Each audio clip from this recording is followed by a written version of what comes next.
All right, so this is how we're going to use Snapseed to create our own fake cyanotype. It actually is very convincing and I think it's fun. So I've taken a photo of my little flower here and notice there's a white background. It's the whiteboard, but I didn't want to have a lot of mumbo jumbo going on in the background. So it's on my phone in my camera roll. And so once I open up Snapseed, it allows me to select the photo that I wish to use. So I've selected this one. Now, what we want to do is we want to have that photo open and then be ready because I'm going to give you a series of directions.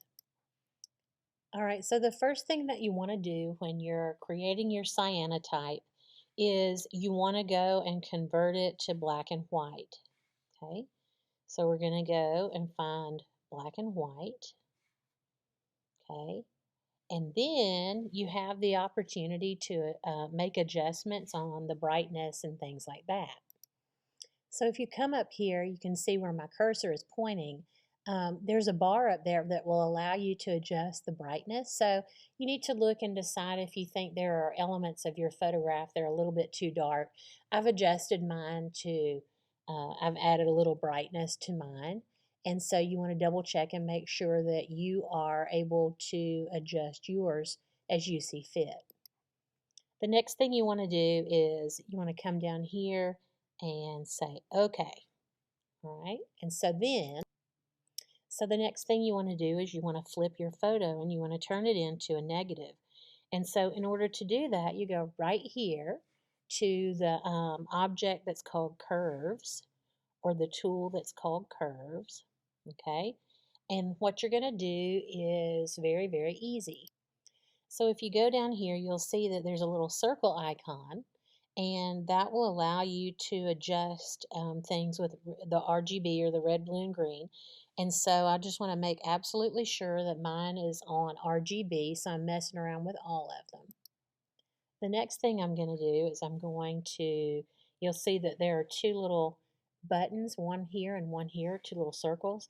These can help you make adjustments. So what you're going to do is you're going to take this one and raise it all the way here and take this one and place it all the way down there. How cool is that? So now once I've done that, I want to press or tick off the check mark that says yes. Okay, so there's my negative image. Now the next thing, you want to go to your tools again, and I have to look for it. I don't have my glasses on, but it says tune image. There we go. And what you want to do is you want to scroll across your screen. So I'm using my finger to do that. And you want to go all the way down to warmth. Okay, now, so once I get to warmth, I want to come up here and I've got another adjustment bar that I can use. Let me pull this down just a little bit. And I want to take it all the way to the other end. Keep going, keep going. There we go. And so suddenly, how cool is that? We've got a really neat, it's starting to look more and more like a cyanotype. So while we're in this setting, maybe you don't like the background or the background, whoop, there we go. Maybe you don't like the background and you want to adjust that. So maybe I go to shadows and I always, I double check with what I've got going on here. And my background was kind of weird. So I think I want it to be a little darker, maybe not too much darker. And then maybe I come back and I go to highlights and I just mess around with it a little bit.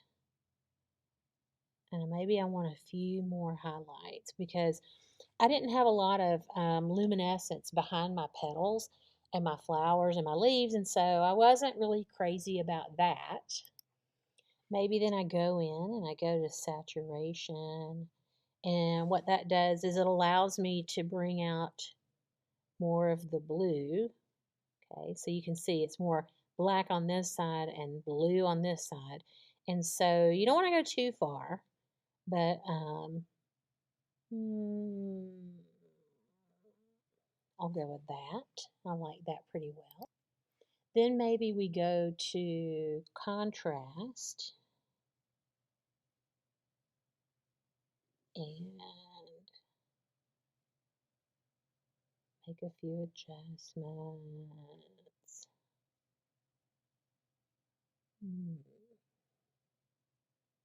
Yeah, I like that. Okay, yeah, I like that. And then maybe I come in here and I go to brightness and maybe I adjust the brightness. See how that affects the leaves, so especially, but I adjust the brightness a little bit. And I think I like it. So now I click Yep, and I've got my cyanotype. So I'm going to get that closer to you and try to zoom in. And there you have it. My own little fakey fake of a chemical process using a free app on my cell phone. Fun, fun.